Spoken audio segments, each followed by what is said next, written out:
आज हम एनसीईआरटी की साइंस क्लास 6 का चैप्टर 4 यानी सॉर्टिंग मटेरियल्स इनटू ग्रुप्स पढ़ेंगे। मतलब सॉर्टिंग मटेरियल्स इनटू ग्रुप मतलब कि हमें मटेरियल को सॉर्ट करना होता है, अलग अलग करना होता है उनके कैरेक्टरिस्टिक्स, उनकी अपीयरेंस के हिसाब से। मतलब एक जैसे मटेरियल एक साथ रहेंगे और एक जैसे मटेरियल एक साथ। ओके एवरीवन, तो हम मटेरियल को कौन कौन से बेसिस पे क्लासीफाई कर सकते हैं? बाय साइज़ मतलब कैसा साइज़ है, बड़ा छोटा। Shape, material, according to material, according to colour and according to use.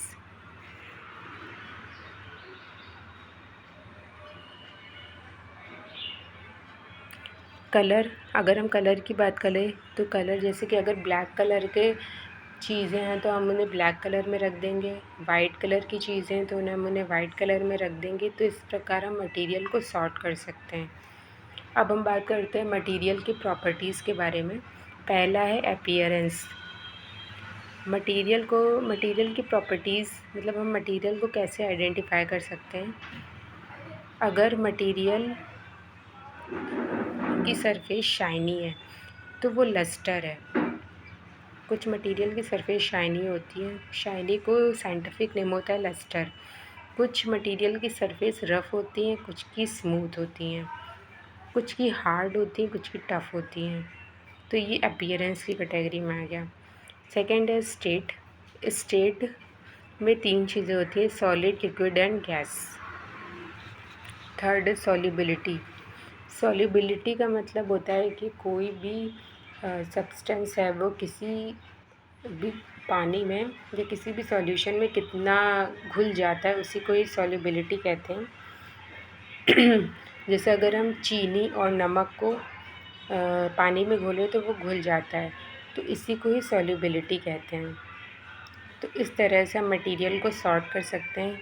हम मटेरियल को ले लेंगे, कई सारे मटेरियल, और उसमें देखेंगे कि कौन सा मटेरियल सॉल्यूबल है पानी में, तो उसको हम अलग कर देंगे इस प्रकार से। Ability to float. अब हम इसमें ये देखेंगे कि जो कुछ मटेरियल ऐसे होते हैं जिनकी डेंसिटी कम होती है, जैसे प्लास्टिक, वुड, तो वो क्या करते हैं कि पानी में फ्लोट करने लगते हैं। लेकिन कुछ मटेरियल जिनकी डेंसिटी ज़्यादा होती है वो क्या करते हैं, पानी की सतह के नीचे बैठ जाते हैं। ट्रांसपेरेंसी। ट्रांसपेरेंसी 3 कैटेगरी में डिवाइड होती है, transparent, opaque and translucent.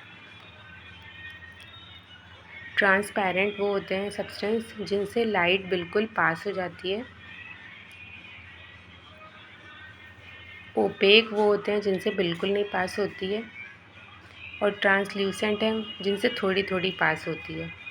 Okay everyone. Magnetic properties. कुछ मटेरियल ऐसे होते हैं जो मैग्नेट को देखते ही अट्रैक्ट हो जाते हैं। ऐसे मटेरियल जैसे कि लोहा, तांबा, ये मैग्नेट को देख कर अट्रैक्ट हो जाते हैं। Conduction of heat. कुछ मटेरियल गुड कंडक्टर्स होते हैं, कुछ मटेरियल बैड कंडक्टर्स होते हैं, जैसे कि प्लास्टिक, वुड हो गया, तो ये क्या है, बैड कंडक्टर्स हैं। लोहा, तांबा, सिल्वर, ये सब गुड कंडक्टर है। Copper is also good conductor of heat.